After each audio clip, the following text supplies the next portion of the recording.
Hey guys, how's it going? Vanilla Beast back here, and I got a quick video here.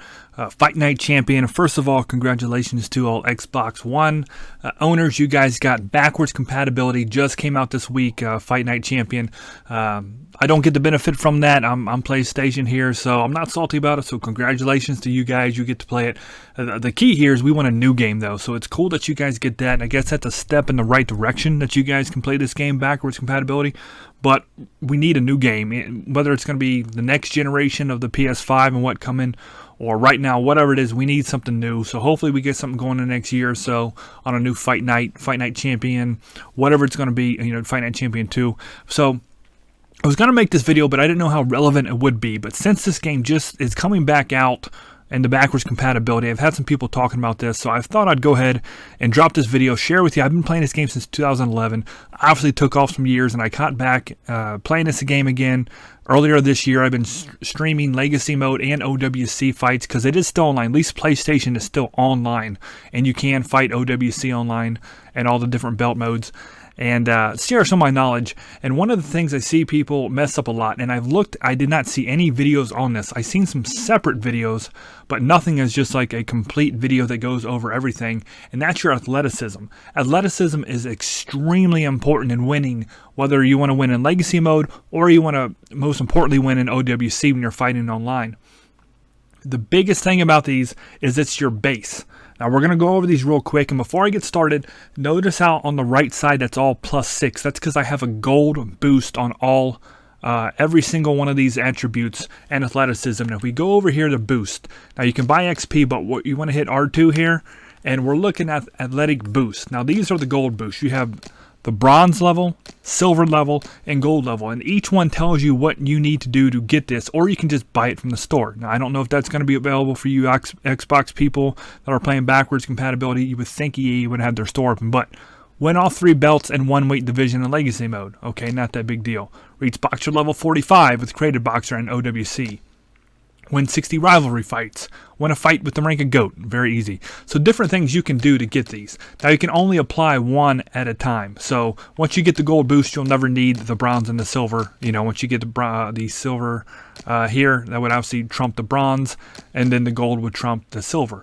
So if we go back to where we were here, and what you do is apply those boosts to your fighter on the screen here, and you'll do it in your Edit Boxer. When you have a created fighter. Now we're going to go this real quick, and I've came up with my own sheet on what the max out of every single different one of the classes are. So I want to give you the base description, and these aren't my words, this is what the game says. Okay, strength is your base power behind each punch you throw, and your block's effectiveness against punches. So that's very important. Obviously strength is important because that's your base punch. Speed, how quickly you can move around the ring, and your base punch speed. So not only is it your foot movement, it's also your punching speed. Endurance, or the resistance there, dictates the rate at your current stamina level will burn off. Conditioning dictates the rate at your maximum stamina level will burn off. So the difference between endurance and conditioning, this is the overall fight, while the endurance is kind of like round to round, or like, if you get into a fury combos, how quickly your stamina will drop. Toughness, that's your ability to take a punch, right? Your ability to take a punch without getting stunned, and also how much health a punch can take off. So if you have a low toughness, and you're fighting someone with a high strength, that's a bad deal for you right there, because you're going to get hurt and stunned more often. And of course the reflexes, and this is where a counterpuncher comes in. How quickly you can block can be raised, its effectiveness against combination punches, and the speed in which you are able to throw a counterpunch. Now what I'm going to do here is I'm going to bring up this image that I created myself. Now like I said, it's very important to remember this is for having them all at gold. So this is the best you can do at each different available class, and we're going to go over each one and what they mean. So let me pull that up now. Alright guys, so I created this myself. Like I said, this is kind of like a one-stop shop. And this is when everything is maxed out for the type of class of boxer that you've chosen. Now this is very important because you can spend XP on your fighter. You can spend tons of time and legacy. You can create an OWC fighter and fight with them for months, years, hundreds of fights, but you cannot change your class on the left there, the conventional, unconventional brawler, boxer puncher, inside fighter, outside fighter, and the counter puncher. Once you select that and hit the save button in the beginning, you are locked in. That cannot be changed. So this is extremely important because you can waste money. You know, you can drop 20, 30 bucks, whatever you're going to spend on the game for XP packs, apply them to your fighter, select brawler, start fighting it. You can't change that. And if you want to get rid of that fighter, you can only have one fighter on OWC per weight class. It's lightweight, middleweight, heavyweight. Now, once you apply that one fighter, you cannot have any more fighters. That is it. And if you don't like your build, your attributes that you've set, if you don't like how you've built your fighter as far as the XP, you have to blow them away, and you will lose everything that you have worked up to that point. So it's very important. This is a big time saver, a money saver, and if you screw this up, you're going to be hurting in the long run. So it's very important, and that's why I made this, because I couldn't find anything out there that just gave you these numbers and showed you exactly what's going on. So let's break this down. If the number is black, it's just a normal number. If the number is red, it is the worst for that class. If it's green, it is the best for that class. So we got strength, speed, endurance, conditioning, toughness, and reflexes. Those are what we just went over. I just showed you what the game itself, in the game's own words, what each of those means. So now you understand it, and you can look those up at the game anytime you want.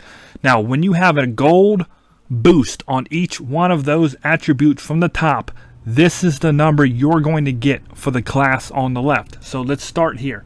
And real quick, glaring, if you look at the outside fighter and the inside fighter right there, they both got 2 greens. Those are the only 2 classes that has a best attribute, while actually the inside fighter has 3 reds.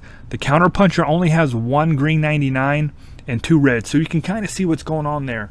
And we're going to go down each one. A conventional fighter, 91 speed, 96, 96, 96, and then a weak 93, which it shares with 3 other classes, and 95 on the reflexes. So a conventional fighter, and you do want to fight the way that these are meant to be fought as. Meaning, if you're a conventional fighter, don't be a counter puncher. Don't step back and fight outside and do that. You want to stick to what they are, because the game is built to allow the power and the speed and the way that you move your fighter to move with the class that you picked on the left here. So a conventional fighter and unconventional, they're very similar. They're kind of like your basic models, so to speak, with a couple different attributes set here. Like if you go down to the unconventional, also a strength of 91, which is not great. And you see the numbers on the one there. I kind of added a line. The 1 and the 7 was very close in this font. I didn't like how close the 1s and the 7s were, so I added that line to confirm the 1 there, just in case you're wondering. So the unconventional has a 91 in the strength, a 99 in speed. It has the best endurance in the entire game at 97, and then 96, 93, 98. So it's close to the conventional if you compare the two there. Really, I would say, the unconventional fighter is actually better than the conventional. It just varies on how you would want to use them. The brawler's the guy that just gets in there and swings away. That's the Mike Tyson of the group. Okay, this is, the big set guy. You would want to make him real big and strong, and you go in there and you try to just drop bombs. Now, surprisingly, his strength is not higher. You would think that the brawler's strength would be higher, but where he excels at is actually in the toughness, because you're going to be right up there next to him fighting, and not much is going to ring this guy's bell, especially if you put your chin all the way up and your health and all that, which pretty much everybody does. Reflexes, not that great, down at 94. He has the worst conditioning in the game, tied with 3 other weight classes, because you see that we actually have 4 95s in conditioning there. So he really only stands out in the toughness, and he ties with the inside fighter. I don't know really any reason you would want to pick the brawler at this point, because an inside fighter that we're going to get to is actually a better pick. Next would be the boxer puncher. This is the most even of all of them, but it's not great in anything. This and the conventional fighter is the only 2 classes that do not have a green number in any attribute, which means it's not the best in anything. So I really don't know that you would want to be a boxer puncher unless this is maybe the first time you're playing the game, because it allows you to fight outside and inside both together kind of at the same time. It does have weak conditioning. It ties for the worst in the conditioning, but 95 endurance, okay, that's pretty good. 94 speed, 93 strength, a 95 toughness, and a 94 reflexes. It's all middle road. You know what I mean? It's kind of even keel right there. So, you know, I guess use this if you're getting used to the game, but I would not pick a boxer puncher and put money into him. I would not pick him to go online and think you're going to dominate people, because it's just not going to work out for you. Now, the inside fighter, once you get good at the game and you're good at getting in there quick, dropping some bombs, getting out, this is really the class that you would want to go with here. He's got 99 strength. He's the strongest class in the game. 92 speed, the worst in the game. 94 endurance, worse on that too. Conditioning, 95, tied for the worst, but then his toughness is the best at 98, and then a 92 reflexes. So what he's going to do is get in there, drop them bombs. He can take some punches and get out. Get your stamina back up, because you see you do not have good endurance or conditioning. So you're going to get kind of tired with the inside fighter. And I did make the mistake back in 2011 when this game came out. I picked an inside fighter because I thought that I'd be good at that. But really, I'm a really good outside fighter. Anybody who's watched my streams in OWC and whatnot in Legacy mode and OWC, you've seen that I'm really good at fighting outside and doing countering. So unfortunately, I have an inside fighter in my middleweight, and I'm probably going to blow him away and just start all over again. Because like I said, you cannot change your class. Because I like fighting outside, and that really is not to my strength. So that brings us to outside fighter, which is who I currently am in any of the Legacy or OWC fights I like to do. He has the lowest strength, which is surprising, because if you watched any of my streams, you know I can knock people out. I actually have an OWC 27-second knockout on the channel from like February this year or March, something like that. It can be done. Don't let it fool you. Just because the stat isn't that great, it doesn't mean you can't do it. It doesn't mean you can't knock anybody out with an outside fighter. It just means that the other fighters are a little bit better at it. So what outside lacks in strength, he makes up with the only 100 in the entire chart. You see, there are no other triple-digit attributes other than the outside fighter's speed. He is a 100. And then he's got 96 endurance, which is good. That's the second best. Only the unconventional fighter beats him out. Conditioning, 97, the best in the game. So the outside fighter has the best speed and the best conditioning of any fighter out there, which is awesome. Toughness is a 93. You know what? And he ties with 3 other fighters. You see, we got 4 93s in the toughness category, and I'm okay with that, because if I'm an outside fighter and I'm doing my job, I'm being a Lennox Lewis like I'm supposed to, I'm using my jab, I'm staying outside, I'm hitting, I'm moving, and I'm not staying inside. You know, a lot of these people say, well, I'm going to be an outside fighter. And what do? They run right up to the opponent and they just start swinging away. You're going to get knocked the crap out. That's all there is to it. You cannot take an outside fighter and stand right next to your opponent for any length of time, because you will get caught and you will get stunned.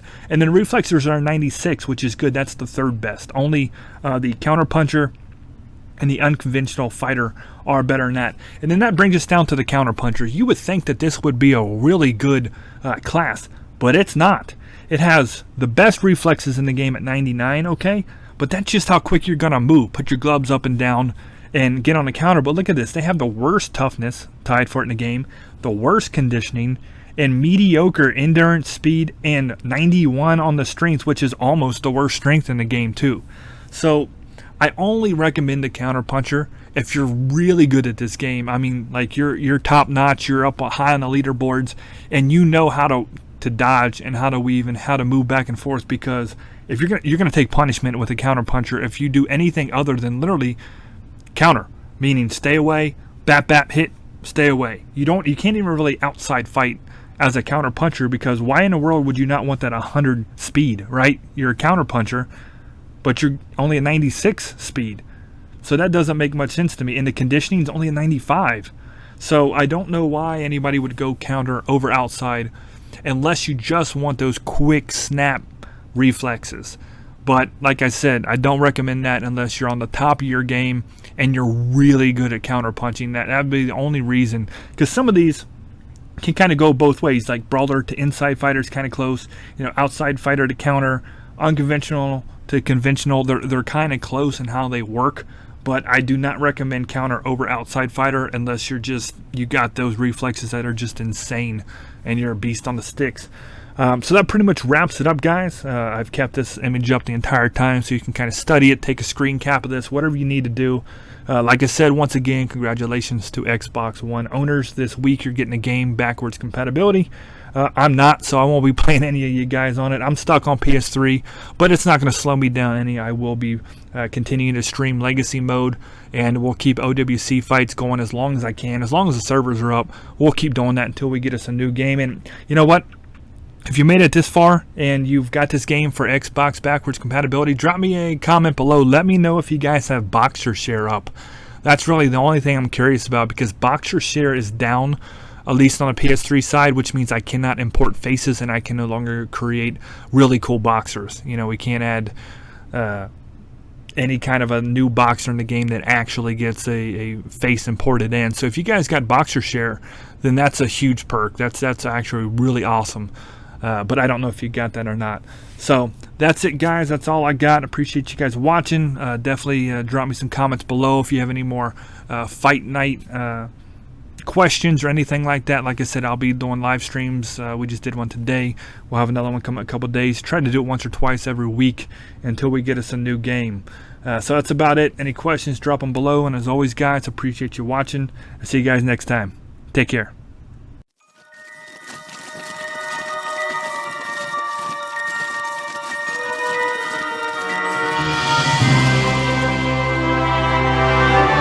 You know that I'm the cream of the crop.